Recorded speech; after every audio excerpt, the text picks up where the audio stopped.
Hi friends, welcome back.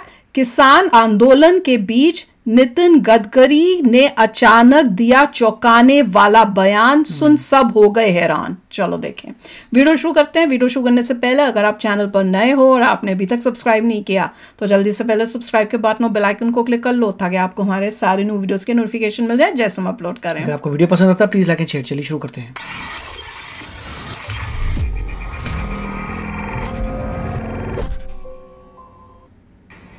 देखो, अहंकार और आत्मविश्वास, इन दो शब्दों में अंतर बहुत छोटा है।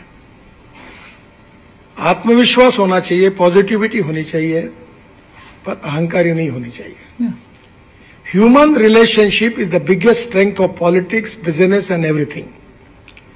आपके संबंध कैसे लोगों के साथ, नम्रता, शालीनता, सहजता, सहृदयता। बिल्कुल ऐसा कहते हैं कि जितना विद्वान है, जितना धनवान है, उतना नम्र होगा, तो वो उसकी विद्वत्ता और उसकी नम्रता के कारण उसका व्यक्तित्व और खुलता है।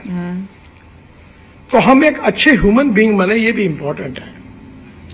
और ह्यूमन बीइंग बनने के लिए हमारे लिए सबसे बड़ी इंपॉर्टेंट चीज अगर कोई है तो मैं ये मानता हूं कि आपको पैसा तो कमाना ही पड़ेगा, क्योंकि उसके सिवा परिवार नहीं चल सकता। जो मैंने कहा कि no philosophy can be taught to empty stomach, पर उसके साथ साथ social consciousness, social awareness, social responsibility, social sensitiveness is equally important. Very good. और अगर ये हमारे बीच में नहीं होगा, एक साइड में हम बहुत विद्वान होंगे और बहुत धनवान होंगे, तो लोग आपके सामने नहीं बोलेंगे। और इसलिए मैंने कभी कभी, मुझे बहुत अच्छा जीवन में अनुभव आया कि मुंबई में काफी दिन रहा तो बड़े बड़े फिल्म स्टार, अमिताभ बच्चन से लेकर अनेक तक, क्रिकेटियर्स, सुनील गावस्कर लेकर सचिन तेंदुलकर, सब मेरे मित्र रहे। तो मैंने एक एक को देखा और दिल्ली आकर मुझे बिल गेट्स से लेकर अनेक लोगों को मेरे घर पर उनको मिलने का मौका मिला। तो मुझे एक मित्र ने, मुझे, ये सब लोग बड़े ही लोग हैं, तो एक बार उसने मुझे पूछा कि तुम दिल्ली में रहते हो, रोज तुम्हारी नए नए लोगों से मुलाकात होती है, तुम्हारा क्या ऑब्जर्वेशन है? तो मैंने उनको, एक मेरे मुंह से निकल गया कि जिन लोगों को मैं बहुत बड़ा समझ रहा था, उसके नजदीक जाने के बाद, अनुभव लेने के बाद मुझे पता चला कि मैं उनको जितना बड़ा समझ रहा हूं उतने वो बड़े नहीं है। और जिन लोगों से मैं बहुत छोटा समझ रहा था दूर से, उनको, जो गरीब थे, अशिक्षित थे, अनएजुकेटेड थे, पर उनके नजदीक जाने के बाद उनके कुछ गुणों को देखने का मुझे जब मौका मिला, तब मुझे लगा कि मैं इनको बहुत छोटा समझ रहा था, ये बहुत बड़े हैं। देखिए, no one is perfect and no one can claim that he is perfect. उत्तम, अधिक उत्तम, सर्वोत्तम, up to infinity. No one is perfect. ऐसा व्यक्ति भगवान ने तैयार नहीं किया है। हमारे बीच में कोई भी पूर्णांक नहीं है, हम अपूर्णांक है। तो जीवन में हमने ये समझने की कोशिश करनी चाहिए कि आज जो है इससे और अच्छे कैसे बनेंगे। हमारे आगे और हमारे पीछे, हमारे ऊपर और हमारे नीचे, जिन जिन लोगों से हम मिलते हैं उनसे क्या हम ले सकते हैं। मैं इंजीनियर नहीं हूं, मुझे बहुत लोगों में एक मिस इंप्रेशन है कि मैं बहुत ज्ञानी हूं, मैं विद्वान भी नहीं हूं। मुझे आज 8वीं डिलीट मिल रही है, पर मैं उसके लायक नहीं हूं। मैं डॉक्टर नहीं लगा था, क्योंकि मैं 75 में जब HSC में था तो इमरजेंसी आई, तो मैं इमरजेंसी के खिलाफ जयप्रकाश जी से आंदोलन लेकर मैं वो साइकोलॉजी मशीन पत्रक निकालना, उसके पीछे भिड़ गया। तो नेचुरली मेरा परसेंटेज 52% मिला। तो मेरे घर में मेरी बहन थी और हमारे जो दामाद थे, जवाई थे, वो भाभा एटॉमिक रिसर्च सेंटर में न्यूक्लियर साइंटिस्ट थे। तो सबको लगता था ये क्या, घर में ये अपेक्षा थी माँ की और बहनों की कि मैं डॉक्टर बनूं, इंजीनियर बनूं, मैं नौकरी करूं कोई। तो मुझे माँ कहती थी कि अरे नौकरी करो, कहीं तो भी लग जाओ, बैंक में लग जाओ, टीचर बन जाओ, हर महीने में सैलरी मिलती है। एक दिन मैंने तंग आकर माँ को कहा, माँ मैं नौकरी मांगने वाला नहीं, मैं नौकरी देने वाला बनूंगा। तो उसने मुझे कहा तुम्हारे पास पैसे कहाँ है? ये एक इम्पोर्टेंट चीज होती है कि लोग पूछते तुम्हारे पास क्या है। बिजनेस के लिए पैसा चाहिए। तो दीवार में था ना डायलॉग, शशि कपूर और अमिताभ बच्चन के बीच में था। तो शशि कपूर को अमिताभ बच्चन बोलता है कि मेरे पास बिल्डिंग है, गाड़ी है, कार है, ये है, वो है, तुम्हारे पास क्या है? तो शशि कपूर बड़े इससे इमोशनली कहता है, मेरे पास माँ है।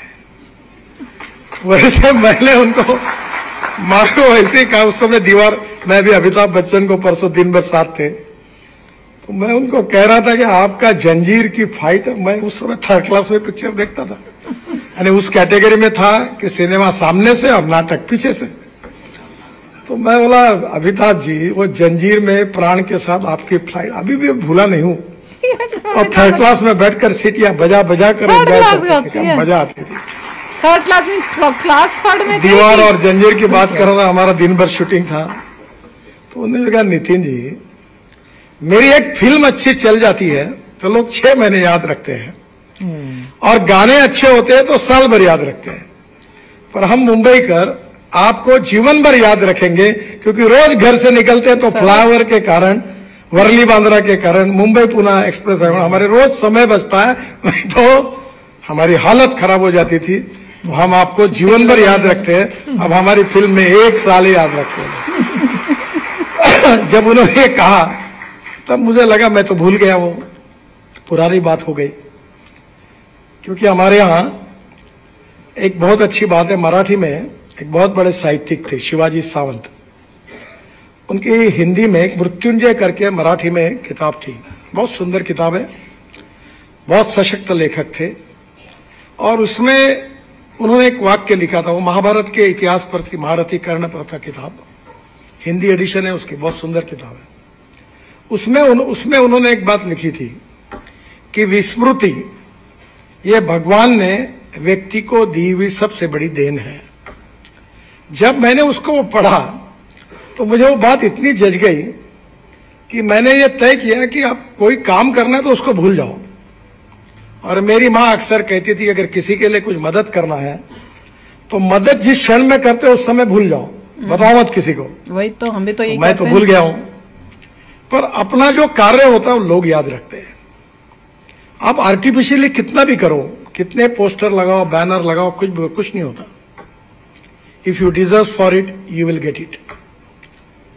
अगर आप में क्षमता होगी तो निश्चित रूप से वो आपको मिलता ही है। अच्छा, मैंने नहीं, आप तो साइंटिफिकली आर्किमिडीज ने भी कहा है कि पानी में कोई भी चीज डुबाओ, जितना वजन होगा उतना ही पानी ऊपर आएगा।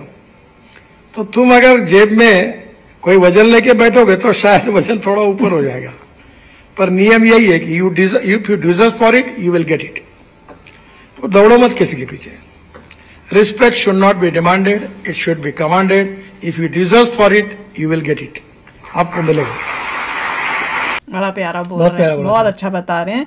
ये लाइफ की मतलब इनका बेस्ट भी लग रहा है मुझे। और लाइफ में, जिंदगी में अच्छा इंसान बनने के लिए ये सब अगर आप फॉलो करोगे तो हमेशा ठीक पाथ पे चलोगे, अच्छे सच्चे पाथ पे। और वो भी बड़ी इंटरेस्टिंग था कि ये अमिताभ बच्चन के साथ जो बातें हुई हैं कि भैया मैं उन्होंने जो बोला वो काफी अच्छा अमिताभ बच्चन ने बोला कि भाई हमारी तो कोई मूवी हिट हो जाए तो साल भर लोग याद रखते हैं, मतलब वैसे 6 महीने, गाने भी अच्छे हों और हिट हो जाए तो फिर वो मूवी को और गाने को 1 साल तक करेंगे, ज्यादा से ज्यादा याद रखेंगे, उसके बाद सबने भूल जाना है। पर आपने जो इतने अच्छे काम किए हैं, जो फ्लाईओवर, सड़कें बनाई, जिससे हमारा जो है टाइम, शूटिंग के लिए जाना आना जो इतना टाइम लगता था, इतना टाइम सेव हो रहा है, तो उस पर तो हम जब भी कोई जाएगा उसको ये आपकी याद आएगी कि भैया ये आपने बनवाया था, ये आपके काम की वजह से हुआ है, जिससे जो है मुंबई में अब आना जाना इतना अच्छा, मतलब ईजी हो गया, कंफर्टेबल हो गया। तो बात तो भैया अच्छी, इंटरेस्टिंग था। देखिए, बहुत अच्छी बात है कि वाकई इंफ्रास्ट्रक्चर बहुत अच्छा हो रहा है और मोदी जी ने हर काम के लिए करेक्ट पर्सन चूज किया है। बिल्कुल, कि जैसे फॉरेन अफेयर्स में जयशंकर जी हैं, यहाँ पे इनको रेलवे वाले भी, वो भी बड़े अच्छे, उन्होंने सोच समझ के लोग देखे हैं जो रियली जो बहुत पैशनेट है अपने काम के बारे में। और गडकरी जी के तो बहुत हम्बल भी है, बहुत जरूरी था कि रोड्स बने। रोड्स सबसे नंबर 1 रिक्वायरमेंट थी, सबसे इम्पोर्टेंट था। ब्रिजेस, रोड्स बहुत पीछे थे हम, बहुत पीछे थे हम। बिल्कुल, ब्रिजेस, रोड यहाँ बन रहे हैं, दूसरी तरफ ट्रेन आ रही हैं, और क्या चाहिए, एयरपोर्ट्स आ रहे हैं, और काम अच्छा बढ़िया तेजी से कर रहे हैं। इनका काम तो वैसे ही बोलना, मतलब वही चीज अगर किसी और को दी होती सालों सालों लगाते रहता और काम रोड का जो है हर एक को उसका बेनिफिट नजर आता है। हमने भी देखा था, बहुत अच्छा लगा था हमें। तो चलो आप भी शेयर करना अपने थॉट्स। चलते हैं, मिलेंगे नेक्स्ट वीडियो में बहुत ही जल्द। Till then take care and bye bye. तो अगर आप मेरे इस चैनल पे नए हो तो जल्दी से सब्सक्राइब के बटन को हिट करो और बेल आइकन को क्लिक करो ताकि आपको मेरा जब नया वीडियो मैं लगाऊं आपको उसके बारे में जल्दी से पता चल जाए।